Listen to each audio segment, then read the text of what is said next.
আসসালামু আলাইকুম। বাংলা সংবাদে সবাইকে স্বাগত জানাচ্ছি। আমি চিন্তিয়া হক। শুরুতেই সংবাদ শিরোনাম। দখলদারের ক্ষমতায় যাওয়ার সিঁড়ি হবে না ছাত্র জনতা, বলছেন ভিপি নূর।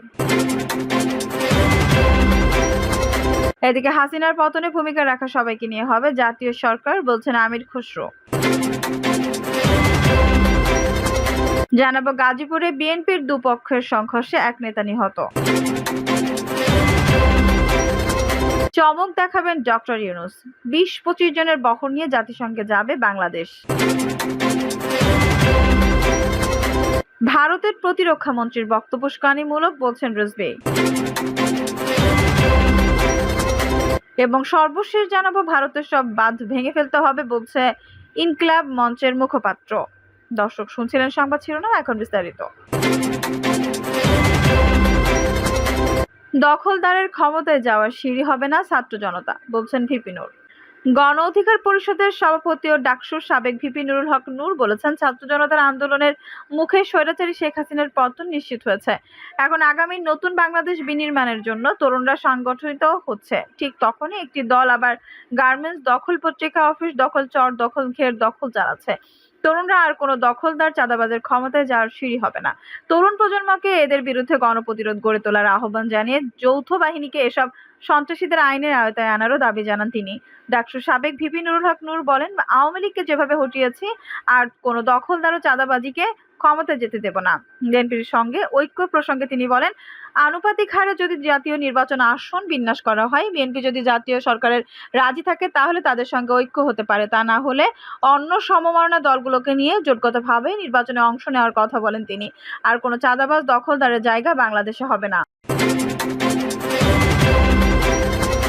হাসিনার পতনে ভূমিকা রাখা সবাইকে নিয়ে হবে জাতীয় সরকার, বলছেন আমির খসরু। শেখ হাসিনার পতনে ভূমিকা রাখা সবাইকে সঙ্গে নিয়ে বিএনপি একটি জাতীয় সরকার গঠন করবে বলে জানিয়েছেন দলটির স্থায়ী কমিটির সদস্য আমির খসরু মাহমুদ চৌধুরী। আমির খসরু বলেন, শেখ হাসিনার পতনে যারাই ভূমিকা রেখেছে তাদের সবাইকে সঙ্গে নিয়ে জাতীয় সরকার গঠন করবে বিএনপি। এ সময় ঐক্যের ডাক দিয়ে তিনি বলেন, একটি মহল জনতার আন্দোলনের ফসলকে বিনষ্ট করার ষড়যন্ত্র করছে। তাই এসব ষড়যন্ত্র মোকাবেলায় সবাইকে ঐক্যবদ্ধ হতে হবে।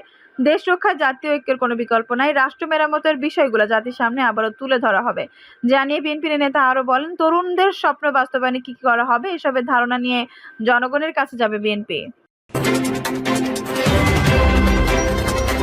গাজীপুরে বিএনপির দুপক্ষের সংঘর্ষে এক নেতা নিহত।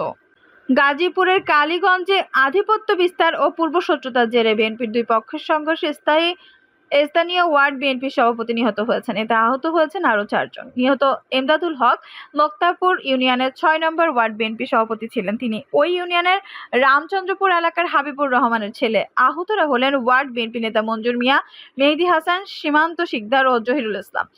স্থানীয়রা জানান, দ্বাদশ জাতীয় সংসদ নির্বাচনে স্বতন্ত্র প্রার্থী ও আওয়ামী লীগ নেতা মোহাম্মদ আখতারুজ্জামান পক্ষে কাজ করে নিহত ওয়ার্ড বিএনপি সভাপতি এমদাদুল হকের লোকজন। অন্যদিকে প্রতিপক্ষ ইউনিয়ন বিএনপি নেতা নূর মোহাম্মদকে লোকজন আওয়ামী লীগের প্রার্থী মেহের আফরোজকে চুমকিকে সমর্থন দেন। এই নিয়ে দুই পক্ষের মধ্যে বিরোধ চলছিল। গত 5 আগস্ট সরকার পতনের পর এলাকায় আধিপত্য বিস্তার নিয়ে দুপক্ষের মধ্যে উত্তেজনা দেখা দেয়। এমদাদুল হকের লোকজন নূর মোহাম্মদের অনুসারীদের আওয়ামী লীগের দালাল আখ্যা দিয়ে এলাকায় প্রচার চালায়। তাদের অভিযোগ, নূর মোহাম্মদের মাধ্যমে আওয়ামী লীগের নেতাকর্মীরা বিএনপিতে অনুপ্রবেশের চেষ্টা করছে। এর প্রতিবাদে নাসু মার্কেটে প্রতিবাদ সমাবেশ করার সময় নূর মোহাম্মদের লোকজন তাদের ধাওয়া দেয়।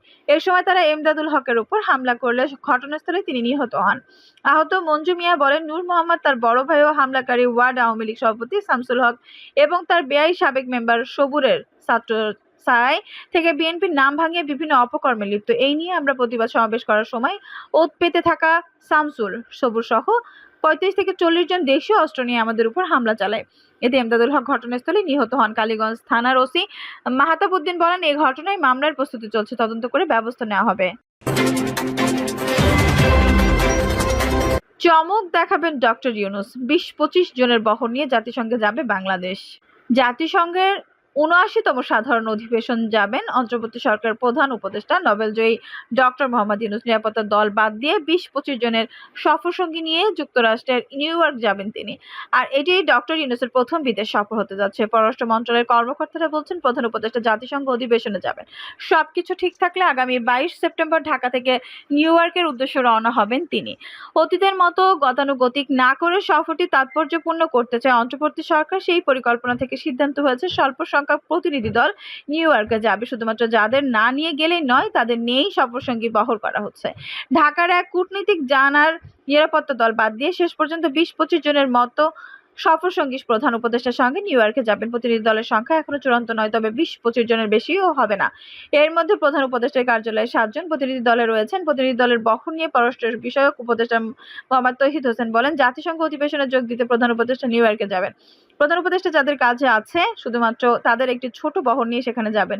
অধিবেশনে যোগ দেওয়া এবং যাওয়া আসার সময় মিলিয়ে ১ সপ্তাহের সফর হবে।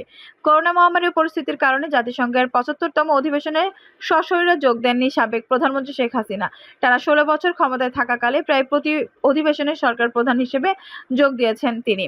তবে প্রতিবারই নিউ ইয়র্ক নিয়ে যেতেন বিশাল বহর। এই নিয়ে প্রচুর সমালোচনাও ছিল। শেখ হাসিনা ২০১৫ সালে ২২৭ জনের একটি দল নিয়ে নিউ ইয়র্কের ৭০তম সাধারণ অধিবেশনে এবং টেকসই উন্নয়ন বিষয়ক জাতিসংঘের বিষয়ে শীর্ষ সম্মেলনে যোগ দিতে যান।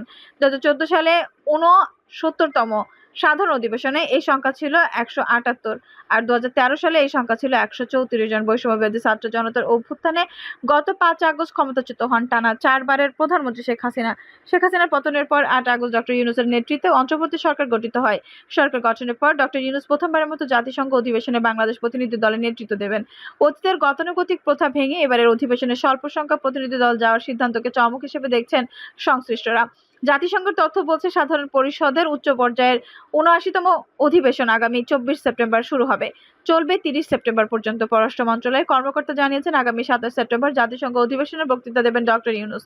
তিনি তার বক্তৃতায় যুবকদের প্রাধান্য দেওয়ার পাশাপাশি ভবিষ্যৎ বাংলাদেশ নিয়ে অন্তর্বর্তী সরকারের পরিকল্পনার কথা তুলে ধরবেন। ঢাকার এক কূটনৈতিক বলেন, ডক্টর ইউনূস জাতিসংঘে তার দেওয়া ভাষণে জুলাই অভ্যুত্থানের প্রসঙ্গ তুলে ধরে শিক্ষার্থীদের সঙ্গে যে অন্যায় হয়েছে সে বিষয়ে আলোকপাত করবেন। তিনি বাংলাদেশ নিয়ে শিক্ষার্থীদের চাওয়া তুলে ধরবেন। এছাড়া অন্তর্বর্তী সরকার ক্ষমতায় আসার প্রেক্ষাপট সহ ভবিষ্যৎ বাংলাদেশের রূপরেখা নিয়ে তার সরকারের ভাবনা তুলে ধরবেন। সংশ্লিষ্ট কর্মকর্তারা জানিয়েছেন, প্রধান উপদেষ্টা নিউ ইয়র্ক সফর নিয়ে এখন কাজ করছেন সংশ্লিষ্টরা। আশা করা হচ্ছে প্রধান উপদেষ্টার সব কর্মসূচি চলতি মাসের মাঝামাঝিতে চূড়ান্ত হবে। ঢাকার এক কূটনৈতিক বলেন, জাতিসংঘ অধিবেশনের ফাঁকে প্রধান উপদেষ্টার সঙ্গে আন্তর্জাতিক বিভিন্ন সংস্থার প্রধানরা বৈঠক করবেন। এর মধ্যে জাতিসংঘ মহাসচিব আন্তোনিও গুতেরেস, আন্তর্জাতিক অপরাধ আদালতের ICC প্রধান কৌঁসুলি করিম খান, জাতিসংঘের শরণার্থী বিষয়ক হাই কমিশনার ফিলিপো গ্রান্ডি সহ আরও অনেক সংস্থা প্রধান রয়েছেন।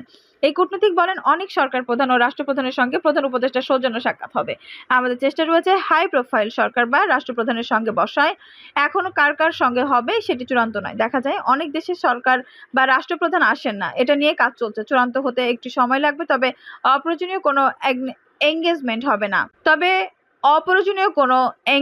হবে না। জানা গেছে, জাতিসংঘের সঙ্গে বাংলাদেশের ৫০ বছর পূর্তি উপলক্ষে নিউ ইয়র্কে এক সংবর্ধনা আয়োজন করছে ঢাকা। সেখানে বিভিন্ন সরকার, রাষ্ট্রপ্রধান সহ বিভিন্ন আন্তর্জাতিক সংস্থার প্রধানদের আমন্ত্রণ জানানো হচ্ছে। এছাড়া নিউ ইয়র্কে রোহিঙ্গা নিয়ে একটি সাইড ইভেন্টের আয়োজন করছে বাংলাদেশ। সফরসঙ্গীদের নিয়ে ডক্টর ইউনূসের ২৯ সেপ্টেম্বর দেশে ফেরার কথা রয়েছে।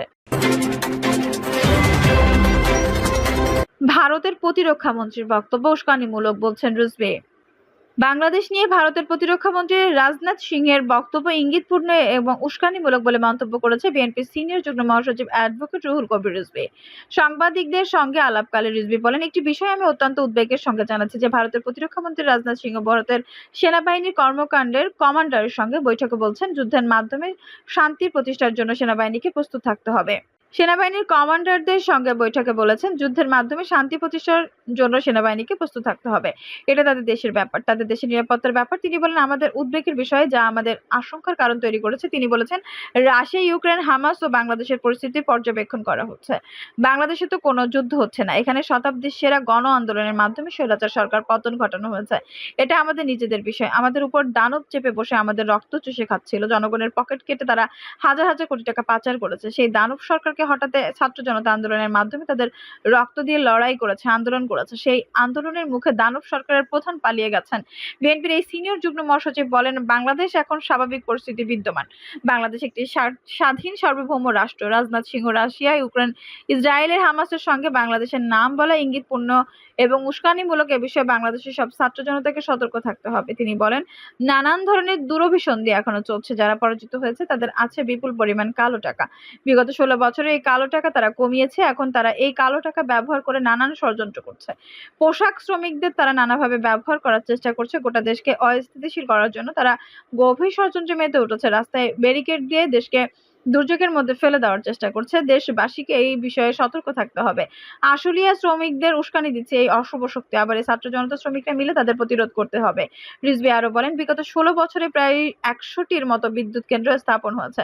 ভারতের আদানি গ্রুপের সঙ্গে খসড়া চুক্তি বা শর্ত সই করে তাদের সঙ্গে হাজার হাজার কোটি টাকা লেনদেন করেছে, কারণ তাদের মধ্যে পার্সেন্টেজ ব্যাপার আছে। টেবিলের নিচ দিয়ে হাজার হাজার কোটি টাকা লেনদেন হয়েছে। কোনো প্রকার শর্ত না দেখে তারা চুক্তি করেছে। ভারতের সব বাঁধ ভেঙে ফেলতে হবে বলছে ইনকিলাব মঞ্চের মুখপাত্র।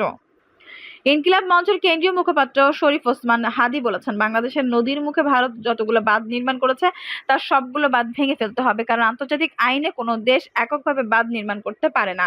আন্তর্জাতিক নদীতে এভাবে বাঁধ দিয়ে পানির স্বাভাবিক প্রবাহ বাধাগ্রস্ত করতে পারে না ভারত।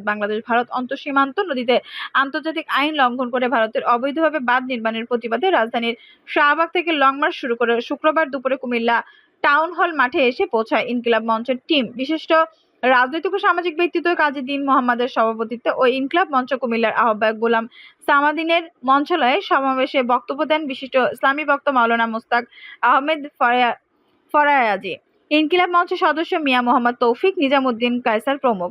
সমাবেশে ইনকিলাব মঞ্চের প্রতিনিধিরা বলেন, একটা ফ্যাসিস্ট সরকার ক্ষমতা ব্যবহার করে পুরো দেশকে আয়নাঘর তৈরি করে রেখেছিল। ছাত্র জনতার গণ অভ্যুত্থানের মধ্য দিয়ে আমরা নতুন বাংলাদেশের স্বপ্ন দেখেছি।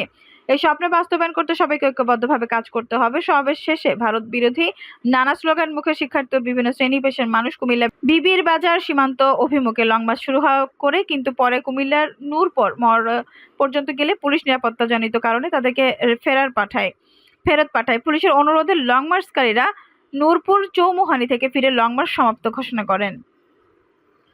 দর্শক, এই ছিল এখনকার সর্বশেষ সংবাদ। নিউজটি ভালো লাগলে অবশ্যই একটা লাইক দিন, কমেন্টে আপনার মূল্যবান মতামত জানান। সবসময় আমাদের পাশে থাকতে সাবস্ক্রাইব করে বেল বাটনটি অন করে রাখুন। ধন্যবাদ।